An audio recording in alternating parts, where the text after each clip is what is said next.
નમસ્કાર દર્શક મિત્રો, આપ જોઈ રહ્યા છો વિક્રમ ન્યૂઝ. હવે જોઈએ અગત્યના સમાચાર. સુરતમાં વર્ષ 1992-1993માં થયેલ કોમી હુલ્લડોના આરોપીઓ સામે હાલમાં કોર્ટમાં કેસ ચાલી રહ્યો છે.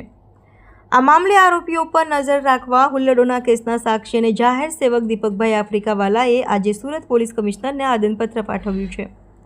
આ અંગે જાહેર સેવક દીપક આફ્રિકાવાલાએ જણાવ્યું હતું કે હું આજે સુરત પોલીસ કમિશનરને આવેદનપત્ર પાઠવવામાં આવ્યું છે. જે આવેદનપત્રમાં રજૂઆત કરવામાં આવી છે કે વર્ષ 1992-1993માં સુરત શહેરમાં થયેલ કોમી હુલ્લડો થકી શહેરને બાનમાં લેનાર અને જાહેરમાં હત્યાઓ કરનાર અને કોમી હુલ્લડોના કેસમાં કોર્ટમાં ચલાવવામાં આવી રહ્યા છે. પરંતુ હું સાહેબ તરીકે જ્યારે કોર્ટમાં હાજર થાઉં છું તો મને જાણવા મળ્યું છે કે પોલીસ સ્ટેશનમાંથી મુદ્દામાલ લઈને આવતા નથી અને મુદ્દામાલ ગુમ થયો હોવાનું જાણવા મળે છે અને કેટલાક સાક્ષીઓ ગુજરી ગયા છે તો કેટલાક સાક્ષી આવતા નથી.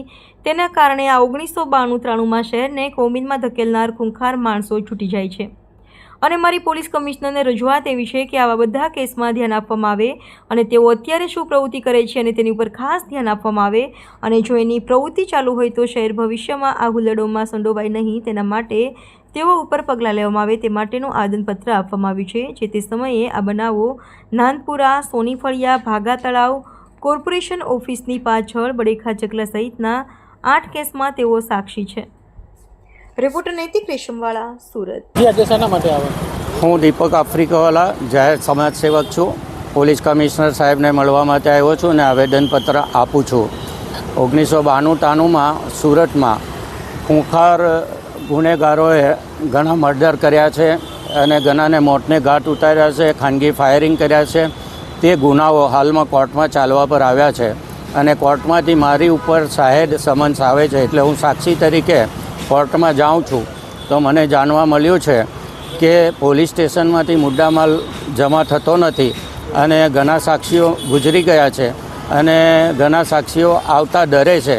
તેને કારણે આવા ખૂંખાર ગુનેગારો છૂટી જાય છે, નિર્દોષ છોડવા પડે છે કોર્ટે. પરંતુ મારી પોલીસ કમિશનરને વિનંતી એ છે કે જ્યારે 1992-93માં શહેરને આગમાં ધકેલી દીધેલું અને કર્ફ્યુ લગાવવા પડેલા એવા પ્રયત્નો કરનારા લોકો અત્યારે શું પ્રવૃત્તિ કરે છે અને તેઓ અત્યારે ક્યાં છે તેની જાણકારી મેળવીને તેઓ ઉપર કાયદેસરની કાર્યવાહી કરે, ભવિષ્યમાં એવી પ્રવૃત્તિ ન કરે એ માટેના પગલાં લે. એટલા માટે કમિશનર સાહેબને હું એક આવેદનપત્ર વિગતવાર આપવા આવ્યો છું.